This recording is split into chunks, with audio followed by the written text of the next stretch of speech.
Technical episode 1885। उनका fitness स्तर उस बिंदु पर पहुंच गया था जहां उनके जीनों कोर चांदी बन सकते थे, लेकिन उन्हें अभी भी ब्लड पल्स सूत्र और सुपर किंग स्पिरिट के कांस्य जीनों कोर प्राप्त करने की आवश्यकता थी। ब्लड पल्स सूत्र का कांस्य जीनों कोर वीर के निरंतर अभ्यास के माध्यम से अंततः उत्पन्न हो रहा था। ब्लड पल्स सूत्र के लिए एक प्राप्त करना काफी आसान था, लेकिन जहां तक सुपर किंग स्पिरिट मोड के साथ एक पाने का सवाल था, वीर को कोई सुराग नहीं था कि यह कैसे हो सकता है। वह एक शक्ति थी जो अलग तरह से काम करती थी, और यह उसके अस्तित्व का एक हिस्सा था। वह वास्तव में इसके साथ अभ्यास नहीं कर सका। बॉसमैन बब, हमने एक म्यूटेंट एलियन का पता लगा लिया है, सस्ते भेड़ ने चहकते हुए कहा, एक जमी हुई बादल की तरह वीर के लिए अपना रास्ता रोक रहा है। वीर झेप गया। फिर भी जब भी भेड़ों द्वारा उसे बॉस के रूप में संदर्भित किया जाता था, तब भी वह डर का प्रदर्शन करता था। उसने बार बार भुलक्कड़ बात को नहीं बताया था, लेकिन उसे पालन करने में परेशानी हुई। यह कहा है। वीर ने अपने साथियों से कहा था कि वे किसी भी म्यूटेंट एलियन के लिए अपनी नजर बनाए रखें। यह विंड माउंटेन पर है, बब। बीमार चीज अकेली रहती है, और केवल रात के समय ही निकलती है, सस्ते भेड़ ने समझाया।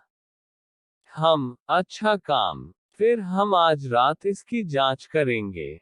वीर आभारी था। वह जितना हो सके उतने म्यूटेंट एलियन को मारना चाहता था, लेकिन आसपास के क्षेत्रों में उनकी दुर्लभता बल्कि निराशाजनक थी।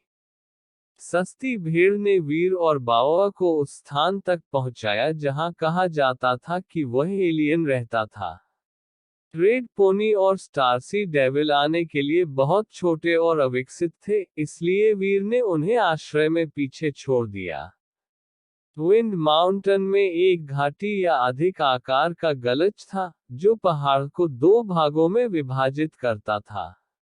इसे हेलमाउथ के रूप में जाना जाता था, और वहां से बहने वाली हवाएं एक आदमी को पूरी तरह से उठाने और उसे ओस भेजने के लिए पर्याप्त थी। सस्ती भेड़ वीर और बावा को खतरनाक तरीके से हेलमाउथ के करीब ले आई, जो एक टेढ़ी मेढ़ी थी। विंड माउंटेन की चोटी से 90 डिग्री के करीब गिरा, और कहा, म्यूटेंट एलियन नीचे एक गुफा में है। इसे हवा का आनंद लेना चाहिए।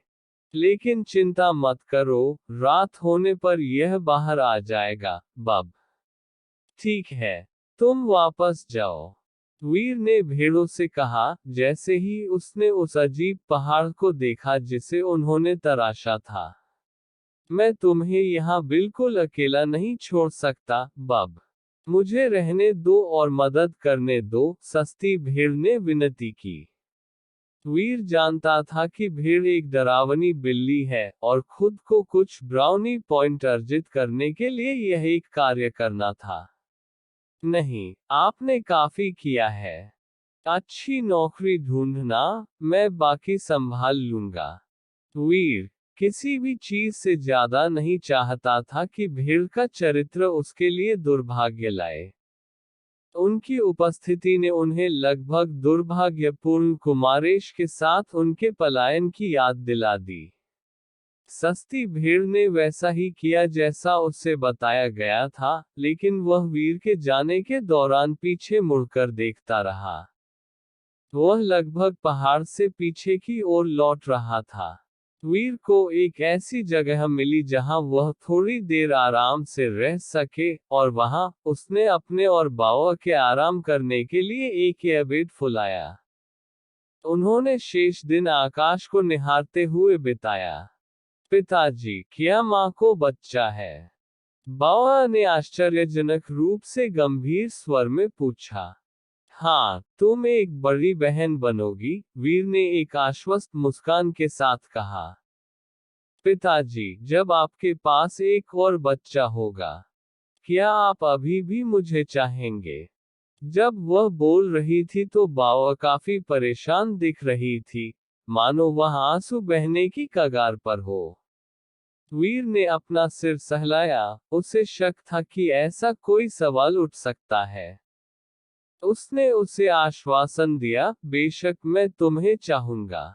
तुम मेरी बेटी हो और कोई भी तुम्हारी जगह कभी नहीं ले सकता। बावा ने जवाब दिया, माँ नए बच्चे को प्यार कर सकती हैं, और पिताजी मुझे प्यार कर सकते हैं।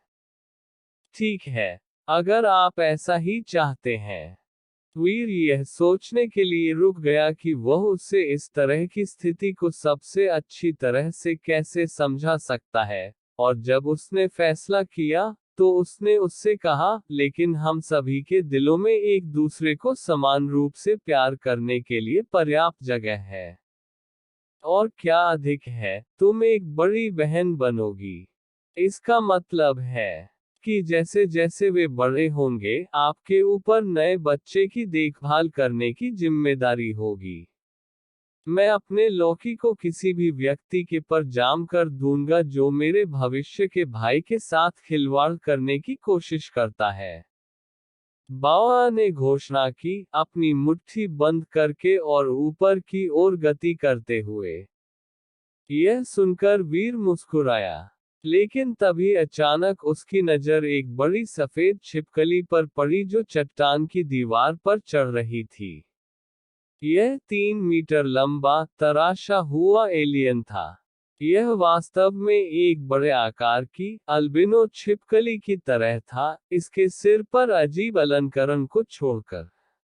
यह एक प्रकार की कड़ाही की तरह लग रहा था, और वीर ने सोचा कि यह एक एलियन के सिर के ऊपर देखने के लिए सबसे अजीब चीज थी जो अब हेलमाउथ के माध्यम से चलने वाली हवाओं की प्रतिकूलता में एक चट्टान के चेहरे पर चढ़ रहा था। जब वह शीर्ष पर पहुंचा, तो उसका सामना चांदनी से हुआ। यह इस रात में अधिक उज्ज्वल लग रहा था, और यह स्पष्ट रूप से एलियन पर आसक्त था। छिपकली उठ खड़ी हुई, अपनी चांदी की चमक में भीगती और नहा रही थी। फिर, इसके कुछ देर बाद, एलियन ने एक धुंध छोड़ी। इसके तुरंत बाद, छिपकली से एक ओब निकला, और वह भी चांदनी को निहारते हुए उसकी निकटता में मदरा गया। आश्चर्यजनक रूप से, हालांकि, ऐसा लग रहा था कि ओब वास्तव में आकाशीय प्रकाश को अवशोषित कर रहा था। यह चांदनी को अवशोषित कर रहा है। वीर ने सवाल किया कि क्या वह वास्तव में वही देख रहा था। यह संभव लग रहा था, लेकिन इसकी परवाह किए बिना, उसने दांव लगाया कि उस ओब ने जो भी किया, वह छिपकली का जीनोकोर था। जीनोकोर की शक्ति संभवतः चांदनी के तत्व से जुड़ी हुई थी, और यदि यह वास्तव में ऐसा था, तो इसने छिपकली की रात की सैर की व्याख्या की। भाई लोग 200 लाइक का टारगेट है कर दो और कमेंट में नाइस जरूर लिखना। Thank you. और अब टाइम से भेज रहा हूं तो लाइक नहीं कर रहे, 200 लाइक कर दो प्लीज।